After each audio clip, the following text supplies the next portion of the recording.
Welcome to my YouTube channel. நம்ம இந்த வீடியோவில் என்ன பார்க்குறதுக்கு முன்னாடி நம்ம சேனலை சப்ஸ்கிரைப் பண்ணிவிட்டு அந்த பெல் ஐக்கானை கிளிக் பண்ணிக்கங்க.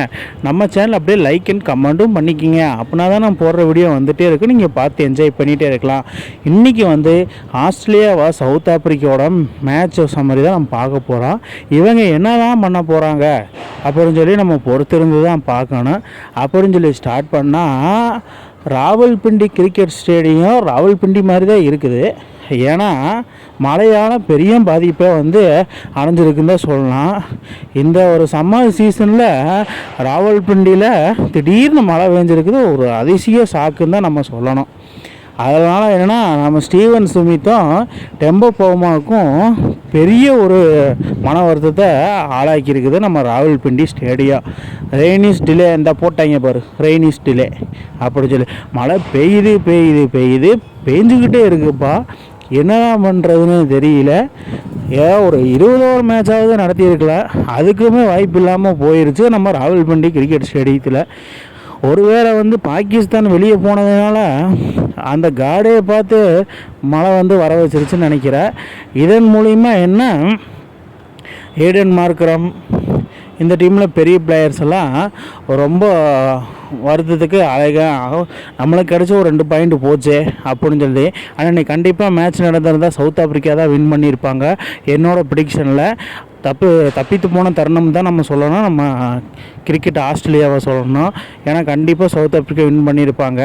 ஏன்னா ஆஸ்திரேலியாவுக்கு பயந்து போன ஒரு டீமுனா நம்ம சவுத் ஆப்பிரிக்கா அப்படியே மிரட்டி விட்ருவாங்க ஆஸ்திரேலியாவை. அது ஒரு ஏடன் மார்க்கரம்னு மழை பெஞ்சிட்ருக்குது, நம்ம வாக்கிங்கை போடுவோம் அப்படின்னு சொல்லி ஸ்டார்ட் பண்ணது மூலிமா என்னென்னா ஏடன் மார்க்கரம் ரொம்ப கவலைக்கு ஆளாயிட்டாப்புல. இதன் மூலமாக டீம் ஆஸ்திரேலியாவுக்கு ஒரு பாயிண்ட் கொடுத்துட்டாங்க.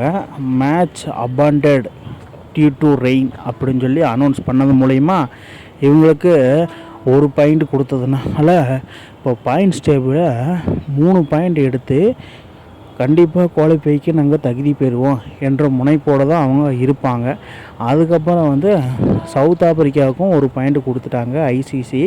ஸோ இதனால என்னென்னா இவங்களும் அரையிறுதிக்கு தகுதி பெறுவாங்க அப்படின்னு ஒரு முனைப்போடு தான் இருப்பாங்க நம்ம சவுத் ஆப்பிரிக்கா.